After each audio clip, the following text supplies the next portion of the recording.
Good morning, Principal, Brother Hector Pinto, Brother Joe, Madam Headmistress. We are gathered here on a very special occasion to welcome two of our guests who will enlighten us on the stars and the galaxies. I would like to introduce Mr. Devanand, who is pursuing a PhD in black hole brazard, and Professor A. Majumdar between us. A big round of applause.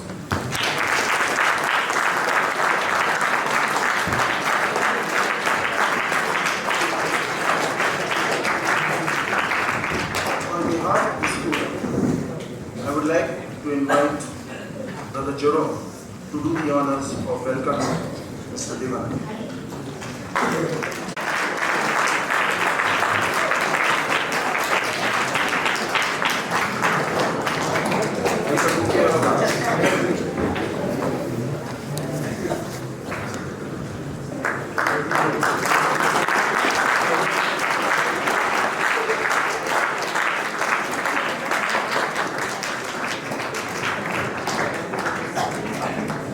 I would like now to invite our headmistress, Mrs. Brazard, to give a bouquet of flowers to Mr. Majumdar.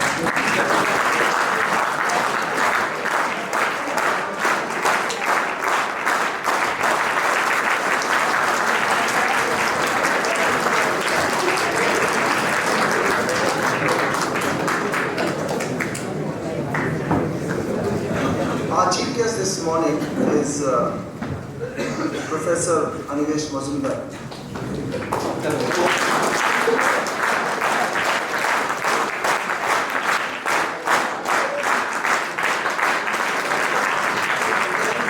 Who obtained his PhD in astrophysics from TIFR. After postdoctoral stints in Observatory of Paris, Medion, Catholic University Louvain, and Yale University, USA. He joined the Bhabha Centre of Science Education, Mumbai, in 2007, where he is currently a professor. His primary research interests are stellar structure and astroseismology, and have widened into physics education more recently. At HBCSE, he is involved in the Physics and Astronomy Olympiad programs, the National Initiative on Undergraduate Science and Physics Education Research. He is a National Coordinator of Science Olympiads in India since 2014. It has been established that our Sun is not an extraordinary star in the universe. There are billions of stars very similar to the Sun in our galaxy itself. Just like our own solar system, we expect at least some of it, if not nearly all, of these stars to have planets revolving around them. But we cannot normally see these planets around other stars because they are very small and dim compared to the host stars and are very close to them in the sky. How do we then find these exoplanets around these stars? In this talk, we shall describe the clever methods that astronomers use to find and characterize exoplanets. Indeed, more than 5,000 exoplanets have already been discovered around other stars. We shall also discuss the chances that any of these planets may harbor life. I would now like to invite Professor Majumdar to throw further light.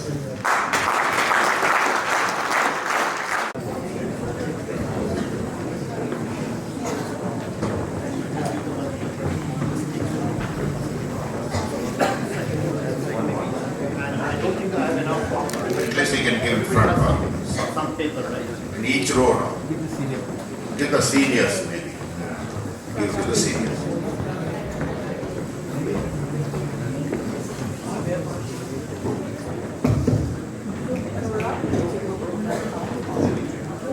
Good morning. Good morning. morning, students. Can you hear me? Okay. My name is Anwesh, and I shall be talking about extrasolar planets today. But before we get to the talk, I want to do a small activity with you. Am I audible at the back? No. I think a bit louder.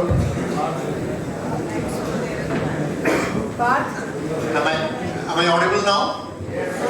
Yeah. So my name is Anwesh Majumdar. I come from the Bhabha Centre for Science Education, TIFR, Mumbai, and it's very nice to be here at your school. I just had a walk around it. It's very nice. So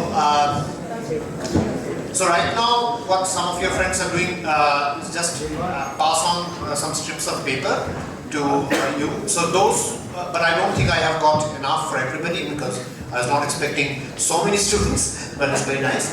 So, but if you have a piece of paper with you or something, can I just have one? So can you just maybe cut a strip like this from your whatever. Yeah, if you are carrying your notebooks just from one page, just cut a small piece of paper like this. Any size will do. I mean, it's not important. Just and on that piece of paper, on one side, you put a dot and write S. Okay, and on the other side, at the other end of the strip, write P. Okay? You have your notebook, not take the paper. Yeah, so just, you did not even tear it. You can just make it on your notebook. You did not even tear it for what I'm doing, but it would be nice if you can make a strip out of it. And on one end write S, on the other end write P, and I'll tell you what to do with it in a minute. Yeah, thanks. Okay, can we change the slide, please? Right, so we shall be talking about worlds around distant stars. That is about planets around distant stars. But before we go to distant stars, let us talk a little bit about our own star. What is our own star? The Sun, right? Yeah. Next slide. Yeah. So we all know our solar system, right? I'm sure all of you know what the planets are and how they are arranged in the solar system, starting from Mercury, Venus, Earth, Mars, and between Mars and Jupiter we have the asteroid belt, right? You all know about it? Okay. And then we have Saturn, Uranus, and Neptune. These are the 8 planets. And we also have Pluto, which we do not call a planet anymore. We call it a dwarf planet, and it's there, right? So the question that I'll be asking you now is that how far are these from the Sun relatively, okay, and how big they are relative to each other, just to get an idea. And I'm sure many of you already know this, right? Okay, so has everybody got this paper or prepared this piece of paper in your hand? Yes, sir. Okay, have we finished distributing it? Okay, great. So as I said, so those who are making your own strips, just put a dot at one end and write S, that's for the Sun, and at the other end of the strip write P, that's for Pluto. Now imagine that this is the whole distance between the Sun and Pluto, this piece of paper, right? Okay? Alright, now what I need you to do is to fold this paper just in half. Just take this paper and fold it in half. Right? Okay, just like this. Just fold it in half. Alright? So you have a mark of the fold. Okay. Now I want each of you to write on that midway where the fold is, which planet do you think is approximately there, halfway between Sun and Pluto? Everybody should have your own answer. Okay, so just don't consult your friends. Write whatever you want out of these 8 planets and Pluto and the asteroid belt. You can just write, I mean, let's say if you think it's Venus, you just write V. If you think it's Jupiter, you write J and so on and so forth, okay? Just write. Just on the fold. Whatever planet you think is halfway between the Sun and the Pluto. Sun and Pluto. You understand my question?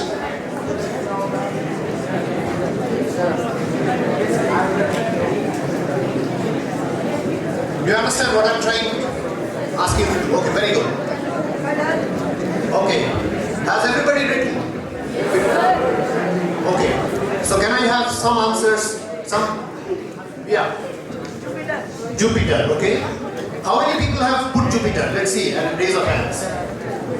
Jupiter, okay. Plenty. Any other answer? Asteroid belt. Somebody here has put asteroid belt. Okay, how many people have put asteroid belt? Alright. Okay, any other answer? Mars. Somebody here has put Mars. How many people have Mars? Not too many. Okay. Anything else? Saturn. Some people have put Saturn.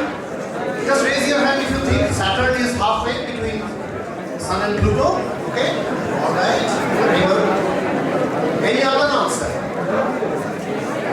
Any other answer? Uranus. Somebody here says Uranus. How many people have put Uranus? Okay, maybe around 10. Anything else? Earth. Somebody has put Earth. How many people have put Earth? Not many. Okay. Alright. So now, clearly Jupiter is a popular choice, right? Yeah, but this is not an election, right? We can't have always a popular choice as a winner, correct? So the right answer is Uranus. Okay? So the right answer is Uranus. So Uranus is roughly, by the way, this is all approximate, okay? This is all approximate. I will show you the numbers later. And not now.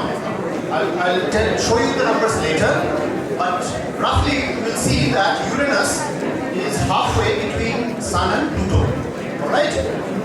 Okay, now what I want you to do is to take, so you have two sides of the paper, right? So you can write the right answer on the other side of the paper. You can write U here, okay? Just on the opposite side. Maybe you have written J here for Jupiter, here you can write U on the other side of the paper. Now you have it half, right? Okay. So what I want you to do now is to take the P end, the Pluto end, and fold it in half again, like this, up to the middle fold, right? Okay. Like this, between Pluto and Uranus now, halfway. Okay. All right. Okay. So what do you think might be there? Neptune, right? That's the only thing that is possible, and it so happens that it is really around that. It's really around halfway between Uranus and Neptune. Okay, so it is actually Neptune there.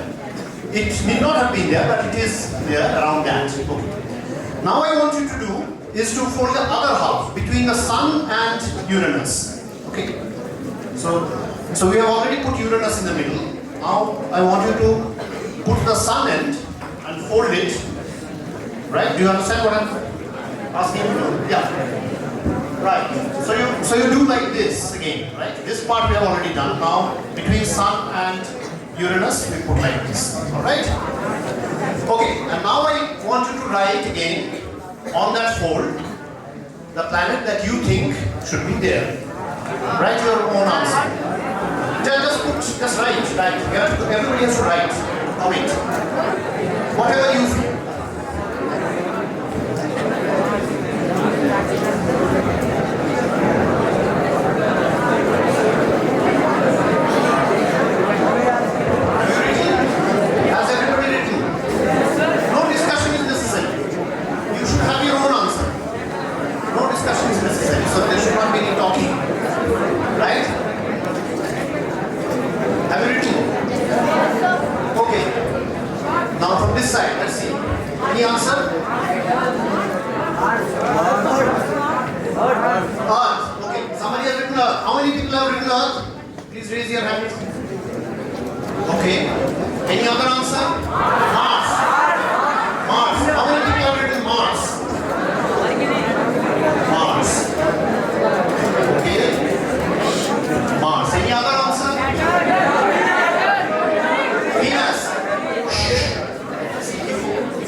Okay. Maybe around 7, 8 people have written asteroid. Anything else? Mercury. Mercury, okay. Some about 10 people. Anything else? Saturn. Some people have written Saturn. Anybody from Saturn? Please raise your hand instead of talking. There's no point in this. There's nothing to discuss now, right? So just Saturn. How many people? Okay, maybe around 10 people. Okay. Mars we have already taken the vote. Okay. Anything else remaining? No. We have covered everything. Okay. So now the right answer is actually no. Mars, no. Saturn. It's actually Saturn. So one of the least popular choices, right? And so happens to Saturn. So you can write on the other side of the paper again, Saturn. Okay? So halfway between the Sun and Uranus is Saturn. Alright? Between Sun and Saturn, you fold the paper in half. Okay? Fold the paper in half between Sun and Saturn and write whatever you think might be there. Okay, let's take a quick vote now. Earth. Somebody has said Earth. Earth. Okay, not too many people. Asteroid belt. Okay. Asteroid belt. How many people? Some people are raising their hands both for Earth and asteroid belt. I don't understand. What have you written? Mars. Mars. Okay. Mars. Jupiter. Somebody here says Jupiter. How many people like Jupiter? Jupiter. Many people like Jupiter. Quiet. Quiet. Sorry. It's good to see that you're all excited, but we also need to go ahead, right? So we need a little bit of quiet. So this time, indeed, the popular choice is the right answer, Jupiter. Right? It is Jupiter, halfway between Sun and Saturn. Okay? Alright. Now you know again what to do. Fold it in half between Sun and Jupiter. Between Sun and Jupiter. Just fold it in half and write. No need to blurt out your answer. Just write.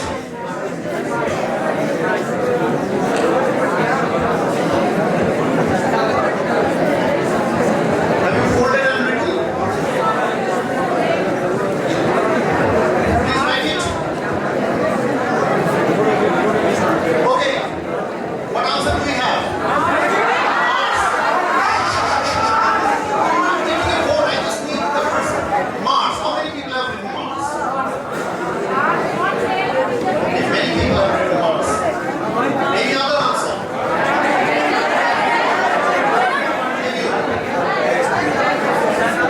Asteroid belt. Somebody here says asteroid belt. Somebody for asteroid belt? Okay. Earth. Somebody here says Earth. What about Earth? Many choices for Earth. Okay. Some people are not raising their hands at all. So, are you not writing anything or you are writing something completely different?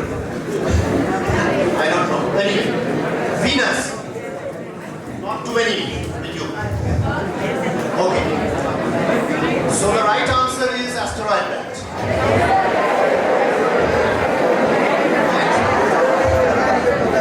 All right. And now fold it again in half from Sun to asteroid belt and tell me what should be there.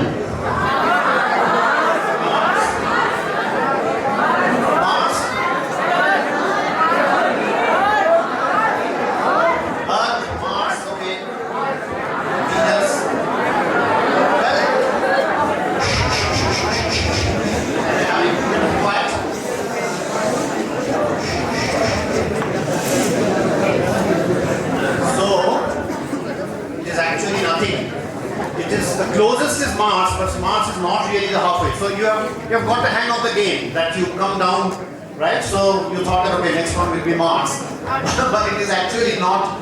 Well, Mars is close to halfway, but not so. And after that, it doesn't go in that ratio. So that's the picture. So now if you open this paper up, okay, so the others, I'll tell you where they are in a little bit, but you can already see that the planets are distributed in a completely non-uniform way, right? Because you find that all the inner planets, as we call them, are very close to the Sun compared to the outer planets, right? So if you want to go to, let's say, Uranus, and you go all the way up to Saturn, right? That's the previous planet, and you have come only half the way, right? Can you look at the paper? Not at me. You have to look at the strip of paper that you have produced now with the right answers, right? If you want to go to Saturn, you go up to Jupiter, and you have come only half the way, right? Now this is perhaps not how you imagined it, right? Because in the books, we draw the sun and then we draw some circles, and they are more or less uniformly distributed, right? But that's not the real picture. So you see that the Earth and the Venus and Mars, etc., these are very close to the Sun compared to Jupiter, Saturn, Uranus, etc. Okay? Alright, now before we go ahead, just one more quick thing that I wanted to do. So you have this piece of paper, now we should use it for something else. We have this piece of paper, right? Open it up and consider that this is the diameter of Jupiter, let's say, the biggest planet, right? We all know that Jupiter is the largest planet, correct? So let's say this is the diameter of Jupiter. Jupiter is about a sphere which has a diameter of the size of this paper, let's say. Now if I ask you, how big is the Earth on this scale? Half? 1/4? 1/3? 3/4? 1/8? What would be your guess? If I fold the paper in half, is this the size of Earth? Smaller? Larger? Smaller, right? How small? So I make it half again, so it's 1/4 now. Is that the size of the Earth? Even smaller? Okay, very good. 1/8. Is that roughly the size? More. 1/16. Is that the size?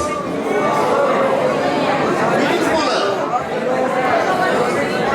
1/32. I'm not holding it anymore, but okay, we shall see what the answer is. Now I ask you the opposite question. Suppose this is the Jupiter. How big do you think the Sun will be? How many of such strips of paper do you need to add to get to the Sun?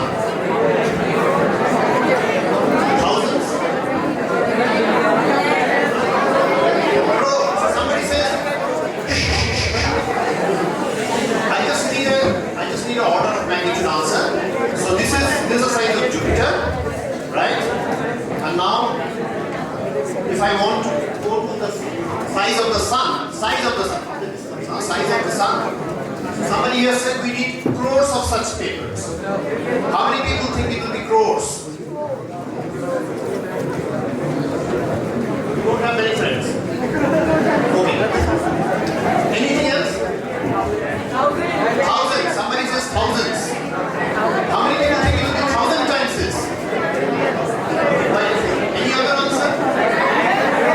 100. 100. How many people think it will be 100? Okay. Anything else? Lakh. Somebody says lakh. Million is 10 lakhs. So, sorry. Okay.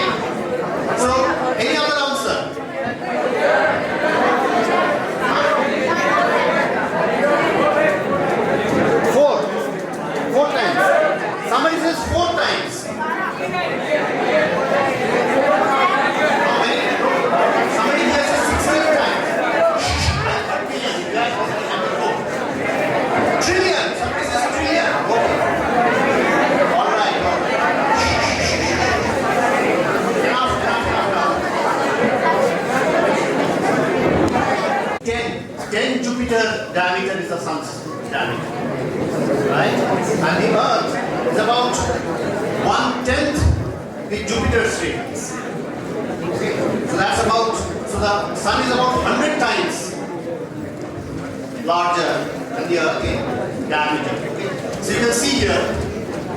So on the second column, you see the actual distances in astronomical unit. What is astronomical unit? The distance between the Sun and the Earth. The mean distance between the Sun and the Earth is 1 astronomical unit. Okay, now if you talk, then I can't hear you, and your other friends also can't hear me. So what shall we do?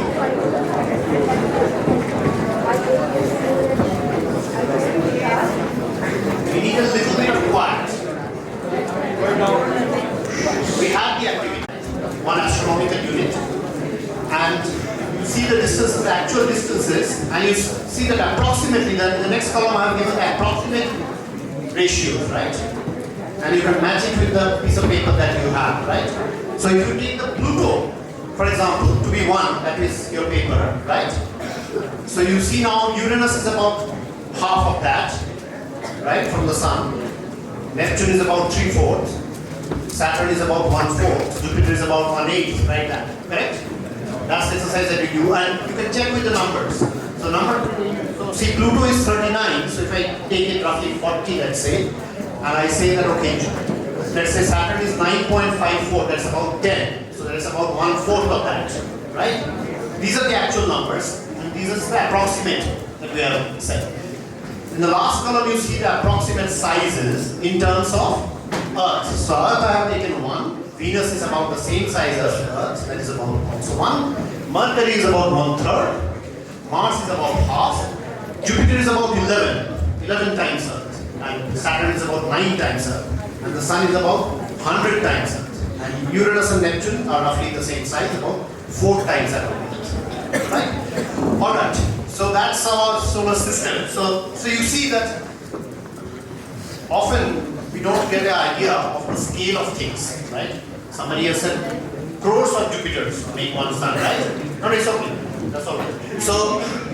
So one needs to get some idea of what, because that some of that will be relevant in what I talk about next. Okay, about how big are stars and how big are planets.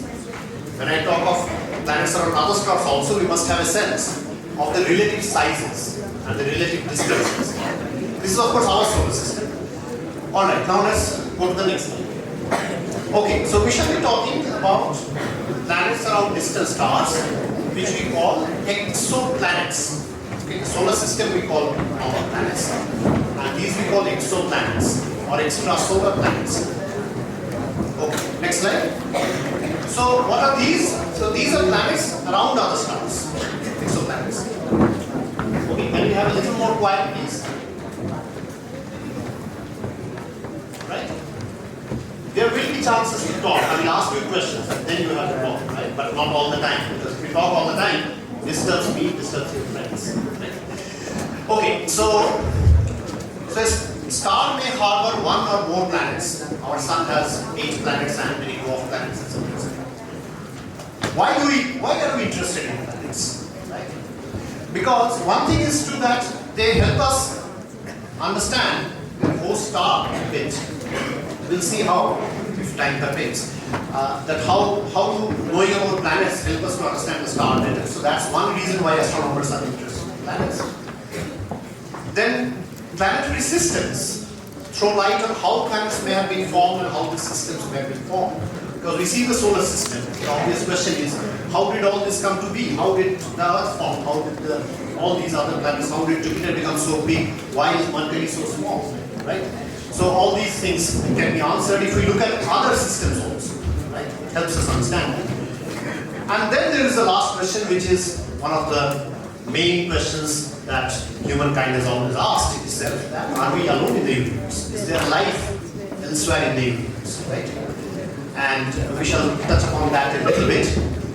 Okay, next slide. So now the point that is relevant is, how do we detect planets around other stars, right? How do we do that? So what is the problem? Next slide.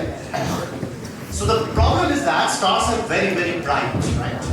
So when we look at a star, so suppose this is a picture of a lighthouse, right? Lighthouse light. And where is the planet in this? I can't see any, if this is the star, I can't see any planet, right? Next slide. But actually, there is a planet very close to the star, right? This is like, let's say, Mercury around the sun. But it is completely hidden in the glare of the star. So the main problem is that the star is too bright compared to the planet. And the planet is too close to the star in the sky, right? So we cannot separate them out. That's the major problem, correct? In detecting planets, right? Also, the other thing is that we do not know which stars are planets, right? So we don't know where to look for, right? We may be looking at a particular star looking for a planet, but the star may not have a planet, or may not be the planet may not be at a place where we're looking for it. So how do we overcome this problem? So I'll tell you a couple of methods, very clever methods that astronomers have devised over the years to detect planets around other stars. Next slide. So there are, perhaps this is too small for you to read at the back, but I'll also not want you to read all of it. Let me just tell you in words. So there are some methods, different kinds of methods. I shall be discussing just two methods, two of the major methods that are in practice today. The first one is called the so-called radial velocity method, or the wobble method. Now, I should tell you what this is about, but first I need to tell you what is radial velocity. So in astronomy, radial velocity is, all of you are familiar with the idea of speed, velocity, etc., right? So when we talk of radial velocity, it just means that velocity along the line of sight, right? Suppose, what's your name? Amritpal. Suppose Amritpal is here, and if he starts running just along this line, connecting him and me, then the velocity that I will measure for him is the radial velocity. But if he runs across like that, that's not the radial velocity. Yeah, please be a little quiet. Please be a little quiet. Otherwise, it's disturbing everyone. That's what they told you. And there will be plenty of time for discussion. You just have to keep quiet for about half an hour. That's all. Not very hard, right? Okay. So, radial velocity is a line of sight velocity. When you are looking at some object and you measure the velocity, whether it's going away from you or coming directly towards you, that's what we call radial velocity. If it's going across, we call it transverse velocity. So here we talk about radial velocity. I will tell you a little bit more about that. The second method is the transit method, which is where a planet passes in front of a star. Okay? Yeah, please be a little quiet. That helps everybody. Okay? Alright. Then there are other methods also. One method you may think is that why don't you directly image it, right? Why don't you just take an image of the star along with the planet? But the problem, I already told you that the star is too bright, so the planet is lost. So one way to do that is to somehow artificially cover the stellar disk and look for the planet elsewhere. That is also done, but not very efficient. The others I'll not get into for lack of time, but those are all, there are also 2 or 3 other methods which are also used to detect planets. Please. Please be quiet. You don't need any pencil or anything right now. So let's go to this major methods and see what it is. Yeah, next slide. So the first one is radial velocity, and here, instead of asking you to read all this, I will tell you what the matter is. And I need 2 volunteers here. Yeah, please come. And I need a small boy. No, come. So, come to the front. Come to the front, yeah. Hold your hands like this. No.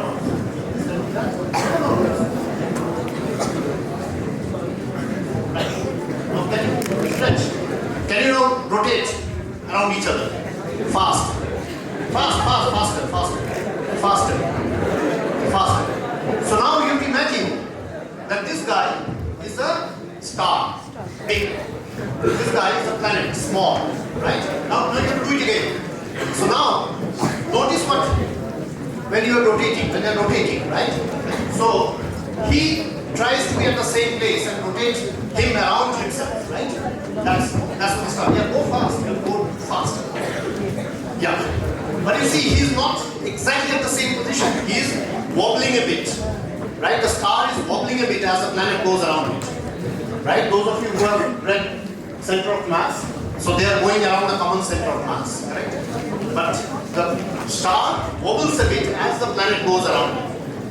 Right? The star is not fixed. We say that the Earth goes around the sun, Jupiter goes around the sun, but as Jupiter is going around the sun is doing something like this.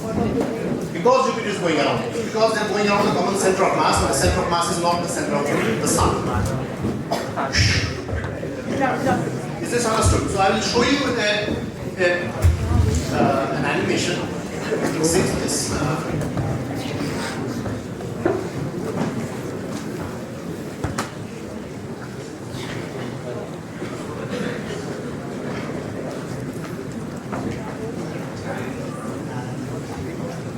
As the star wobbles, now when we look at light from the star, now those who are in class 11, 12 will perhaps know or may not know that when you have light emitted by a moving object, there's something called Doppler shift. Have you heard of this in sound or something? Have you heard? No. So I'll tell you what it is. So it's basically the sound, the frequency of the frequency or the wavelength of the light changes if it is emitted by a moving source. Okay, the frequency changes. Okay, or the wavelength. You know that red light, blue light have different wavelengths, right? So the frequency changes. Yeah, can we play this video?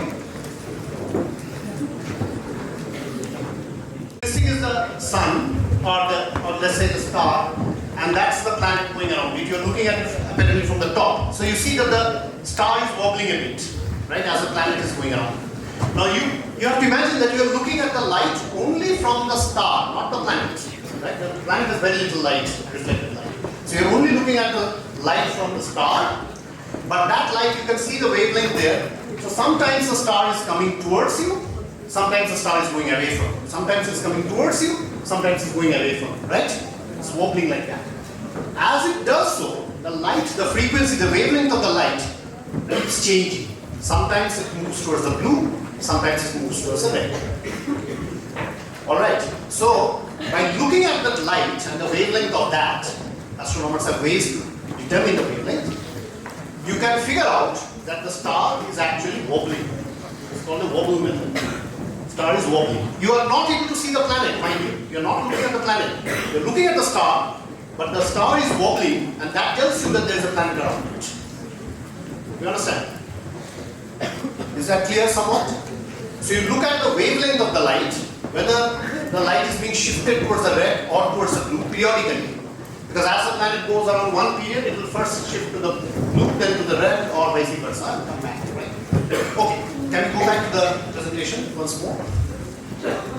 So what astronomers do is to measure the starlight and see how much this is changing, this wavelength. And from that, we can detect whether there is a planet around it. Because the star cannot otherwise wobble like that.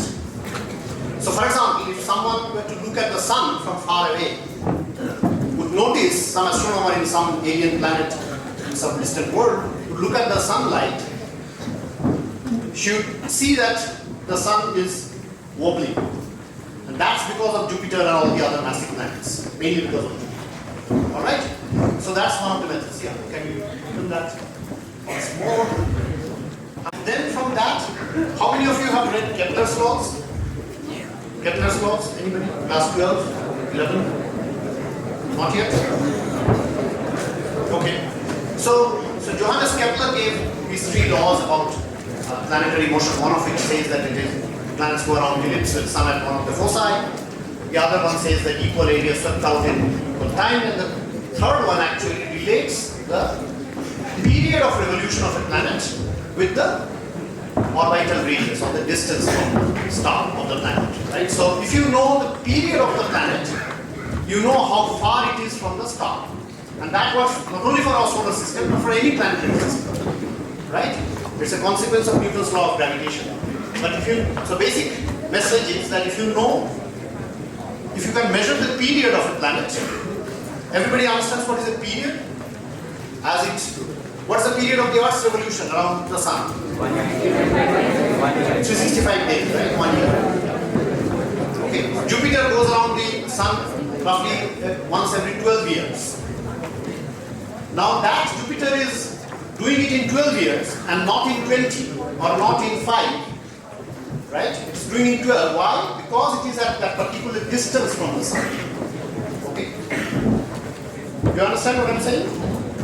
Pluto goes around the Sun once every 248 years, 250 years. That's because it's far away. So the farther you are away, the longer it takes to go around the star. And there's a mathematical relationship between these two. So if you can measure the period, you know already how far the planet is. Next slide, please. All right, next slide. Let me see. Yeah. So you measure two things in this method. You measure the period, and you measure this shift in the wavelength, this amplitude. And from that, using Kepler's laws and conservation of momentum, you can get the orbital radius and the mass of the planet. So you can not only detect that there is a planet, but you can also characterize by saying that, okay, I have found a planet and it is at such and such distance from the star. And its mass is so much compared to the star. Okay? So all these things can be done using this method. Okay, next slide. So this method actually won the Nobel Prize in Physics in 2019. Didier Michel Mayor, these two gentlemen at the bottom of the slide, they had detected the first planet in 1995 using this method, 51b. And that is actually a planet about half the mass of Jupiter, going around a star which is about very similar to our Sun, somewhat smaller. And this planet is about half the mass of Jupiter, but going around in an orbit much closer than Mercury. So it's very close to the star, a massive planet going very close to the star. Now we don't have such planets in the solar system. All the close planets, as you saw, Mercury, Venus, Earth, Mars, these are all small planets which are close to the Sun. The bigger planets are farther away. But in distant systems, that's not the way it is often. So astronomers have now found many such big planets very close to the star. And these are called hot Jupiters because they are like Jupiter, but Jupiter is very cold because it's very far from the Sun. But these are hot Jupiters because these are very close to the star. And this particular method, this wobble method, favors the detection of such planets because if the planet is so close, this wobble is more. So it's easier to see. If the planet is farther away, the wobble is small, so you may not be able to detect it. So the ones that you are detecting, the ones that you are finding, are actually those which are close to the star and massive. So that's the radial velocity. Yeah, please, next step. So I already said this. Now, next slide. Now we come to the other method, which is the transit method, and I will again show you a movie. Can you just go back to the movies and tell me which one? Across the Sun. Have you ever seen? So it happens roughly every 8 years or something. So it will happen again in a few years. So what happens is that, so we are on the Earth, the Sun is there. Now Venus is closer to us than the Sun, right? So once in a while, Venus passes in front of the Sun, in front of us, right? You understand? Venus crosses the Sun's disk. As it crosses, what does it do? It creates like a spot on the Sun. Right? If you look at the Sun and Venus is crossing in front of it, that's called a transit. You understand what I'm saying? So it looks like a small dot crossing across the face of the Sun for a few hours. Now as it crosses, if you measure the sunlight very precisely, you are getting a little less sunlight. Right? It's not as less as a solar eclipse or something, because solar eclipse, large part of the Sun is covered, but it is a very small part of the star that is covered. So if you measure the light very precisely, you can actually detect the small dip in the light. You understand what I'm saying? So that is the transit method. So you will look for planets that are crossing in front of our eyes across the stellar disk. So we cannot see the planet. We are only looking at the light from the star, and we cannot really see the spot on the star because the star is like a point object in the sky, right? They're so far away, they're like point objects. But we can see the light and we look for a dip in the light. Understood what we are doing? We are looking at the starlight, measuring it very, very carefully, and looking for very tiny dip. How tiny can we remain? Can we play the video? So you'll see here. So again, this is the star. This is the planet going around it, and on the left corner, see the light that is being plotted as a function of time. And now you see what will happen. Now the planet comes in front of the star, and the light dips. Then it goes back up when the planet is gone. Right? So you look for these dips in the starlight. You look for these dips in the starlight, and that's how you detect a planet. And not only that, you can learn many things about it. Can you go back to the presentation? Yeah. Or just a minute, sorry. Yeah. Let's do another one, that is this multiple planets, just the second class. And they can sometimes be in front of the star at the same time, right? So what happens then? So let's quickly have a look at that. So there are 3 planets here going around the star. And you see the first one passes alone, but the second and the third will cross the star at the same time. And you see what will happen. So it dips further, then as one goes out, it goes up, and then it's. Do you see what's happening to the light? Maybe we can play it once more. This thing. So you see that, so if there are multiple planets, there are multiple dips, some of which may overlap and cause a different shape of the dip. And we are able to measure this. Yeah. So you can see it once more. Alright, so now the obvious question is how small is this dip? Can we really measure it? Because it's a very, very tiny spot. Right? Alright? So that's the question. Yeah. So once this is done, you can go back to the slides. Yeah? Okay. So now we say that the dip in the light is a few parts per million. Now what is 1 part? That is 1 million is how much? 10 lakhs. Right? 6 zeros after 1. So 1 by 1, 0, 0, 0, 0, 0, 0. That's 1 part per million. Now in light, how small is that? Okay. Now I'll ask you that. So suppose this room is there, right? You're sitting in this room which is lighted. You have some. Now suppose we switch off this row of lights, right? You can switch off, and then the light will go down. Is that about 1 part in a million? What do you think? Bigger, smaller?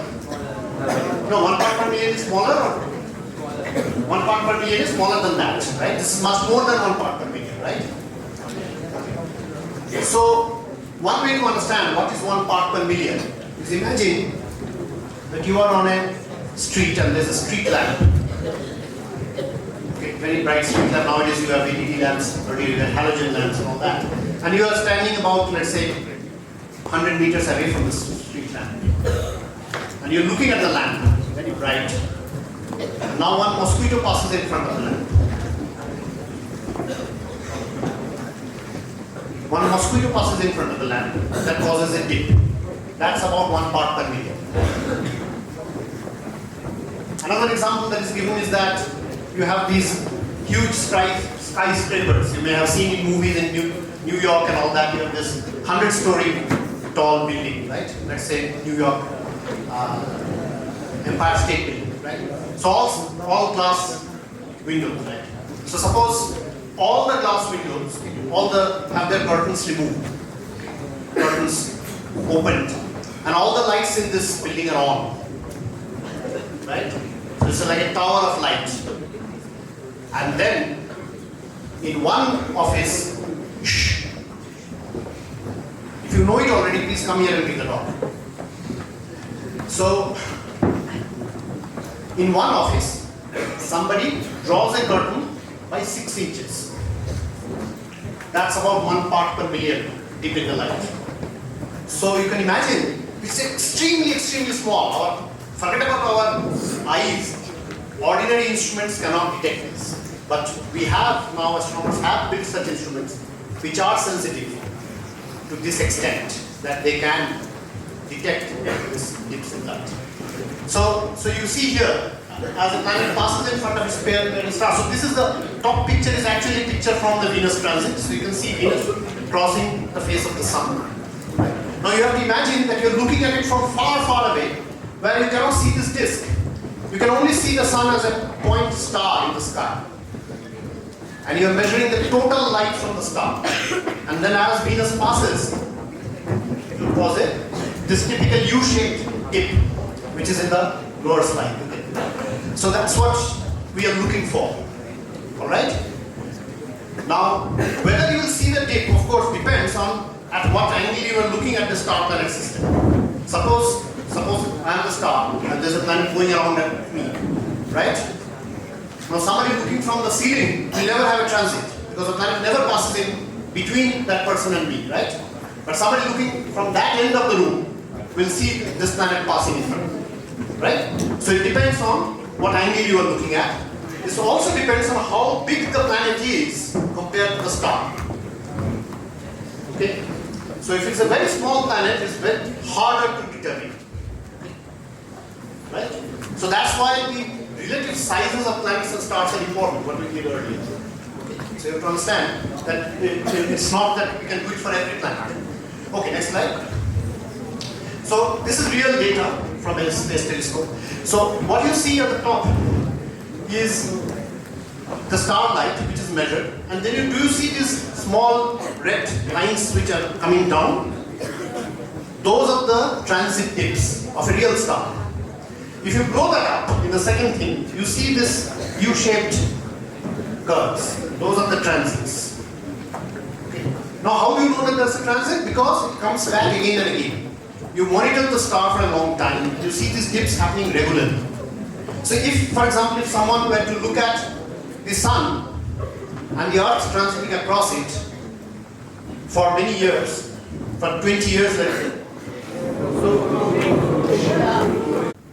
and the Earth crossing in front of the sun, right, for 20 years. How many dips will he see? 20, right? So if you measure the time between two dips, you know what is the period of revolution of that planet, right? So you can get the period of the planet. You can get from the period, as I said, the size of the orbit using Kepler's laws. So you know how far the planet is. Okay, this needs to come up. So is somebody switching this on? Okay. In front of me, and just move around. And when he is not in front of me, you will find it different. Why? Because if the planet has an atmosphere, now imagine there's an atmosphere, right? Now when the planet is in front of, between you and the star, and the starlight is passing through this atmosphere, right? Starlight is passing through this atmosphere, and light always interacts with matter. So you will get certain data which will help you to know about the planet's atmosphere. Because what you have to do is that you have to look at the starlight when the planet is in front, and you have to look at the starlight when the planet is not in front, and compare them. And the difference must be because of what is in the atmosphere of the planet. You understand what I'm saying? So you get to know what is there in the planet's atmosphere. So when you read in newspapers that astronomers have found a planet which has nitrogen in its atmosphere or which has methane in its atmosphere, how do they know? They know it this way. Because you can never see the planet directly. You can never look at the planet directly because it's very dim, right? You cannot, but you have the advantage that the starlight is like a torchlight shining through the atmosphere of the planet, right? So that's one way to do it. The other thing is that, okay, so can we go to the next slide? So the other thing very interesting is that, suppose this is a planet, this is a starlight, this is a star. Now, he is going around me, right? So at some point, he will be around here, very close to me, but still both of us are visible, right? You cannot see him separately, you can see the total light. Now the total light will be the light that's from the star, plus the light that this fellow is reflecting from the star, right? Because this light is going to the planet and reflecting, correct? It's like what happens in a full moon, right? So now you are seeing both the light of the star and the reflected light of the planet. But when he is here, you're not getting any reflected light because the light is reflected this way, right? The reflected light is not going towards you. So now again by comparing these lights, you can understand the reflectivity of the planet. That also tells you what the planet is made of. Okay, if the planet has a gas that is highly reflective, you can get a certain amount of light. If it is not reflective, you get a different amount of light. So this is how we know about the planet. Right? Okay. So since we are running out of time, heading forward. Yeah, please go ahead. Yeah, go ahead. We have already discussed this. So this I have already shown you. If there are multiple planets, how does it look like? It's not just go back one slide. So you see on the right, so you have multiple dips, but you can disentangle all of this because you look at it over many periods, and you can figure out that there are many planets around the star. Okay, go ahead. Yeah, please go ahead.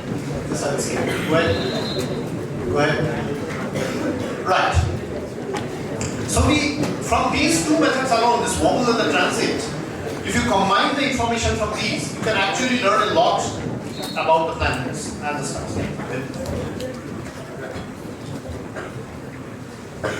So another 5 minutes. Is that okay? So you can get a lot of information about the planet's size, about what the planet is made of, all these things can be learned. And that's how we learn about extrasolar planets. So just go ahead, I will, since we are running out of time, I'll just, please skip ahead. So the other thing that, skip ahead, go ahead, more. Yeah, so this is a question that we did not have much time to answer, right? What is the chances of having life on the planet? So I'll just tell you in one slide. Go ahead. So you realize that in order to have life, you need to have the planet at the so you need to have the planet at the right distance from the star, so that it's not too hot, not too cold. That's only one of the conditions. Can you tell me what can be other conditions for life? You need to have a liquid water, yes. So, yeah. So this is about life as we know on the earth. Now some people say that, oh, life can be something completely different. It need not be like what we have on the earth. Yes, it can be, but we don't know about it. So if we were to imagine life, as I told you, I can't compete. You are 200 of you and I am alone. So I can't compete with your voice. Right? So unless you become quiet, you can't go ahead. So if you talk about life, so you need to have liquid water. For that you need to have the right kind of temperature. But not just that. Suppose if the Earth's orbit were very elliptical, you know that it is elliptical but it's almost circular, right? But if it is very elliptical, then part of the year will be very cold and part of the year will be very hot, right? That would not sustain life. All the life would die, right? So you need to have nearly circular orbit so that the temperature is more or less stable throughout the year. Most importantly, you need an atmosphere. Why do you need atmosphere? Because if you did not have atmosphere, there will not be any greenhouse gases, which would mean that during the night it will become extremely cold.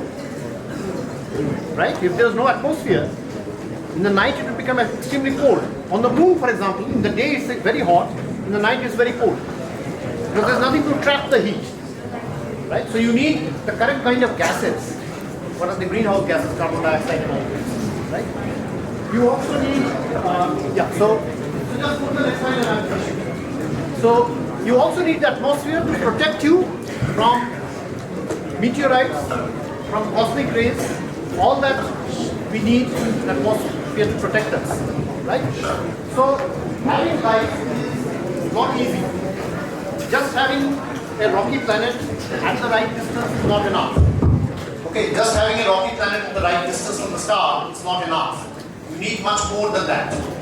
You need to have a circular orbit. You need to have the atmosphere. You need to have the right kind of atmosphere. You need to have oxygen, but you also need to have nitrogen, which is not really reactive. You also need to have carbon dioxide, which is a greenhouse gas which keeps the heat in. Okay, so all these conditions have to come together. Only then it can have life. So it's not just about having a rocky planet. Okay, so yeah, so just go to the last slide now. Just forget about all this. Just last slide. Yeah, so what have we learned? So we skipped a lot, but that's all right. So how do we detect planets? We look for tiny variations in the light. Just give me one more minute and you're free. So you can have, so we can detect planets around other stars by measuring the light from the star very carefully and looking for very tiny variations. Have we found planets? Yes. More than 5,000 planets have been discovered till date. Are there like solar systems? Yes, there are many stellar systems, multiple planets going around the star. And what kind of stars are these? These are mostly actually what we have found so far are like Neptune-like planets or planets which are called super Earths, that is bigger than the Earth, not as large as Neptune but somewhere in between. Because it's harder to find small planets. That does not mean the small planets are not there like Earth, but it's very hard to find them. But we are getting there. Okay. Are these planets likely to have life? Not among the planets that we have found so far. It's extremely unlikely. But maybe in the future when we discover more terrestrial planets as we call them, Earth-like planets, then maybe it's very likely that at some point we will discover them. Okay, that's all. Thank you.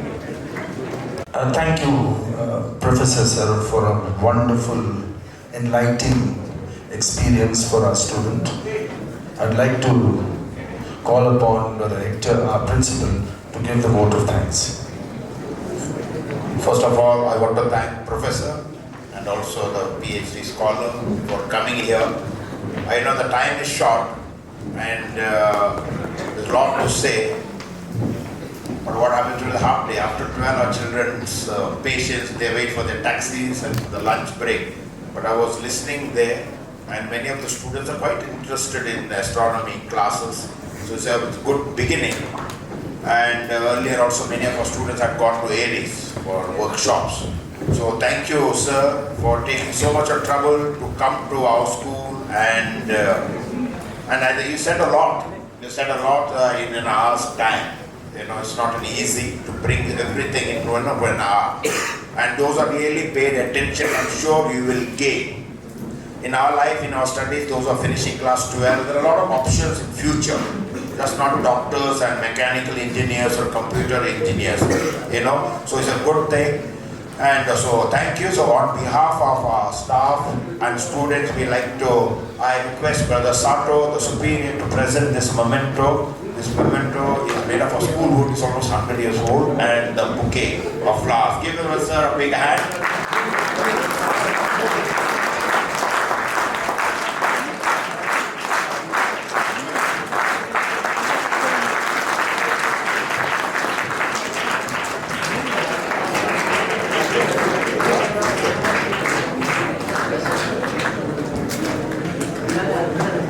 So, thank you very much, and thank you, and also I thank and who are coordinated, and also the Aries department for organizing this session. So, thank you very much.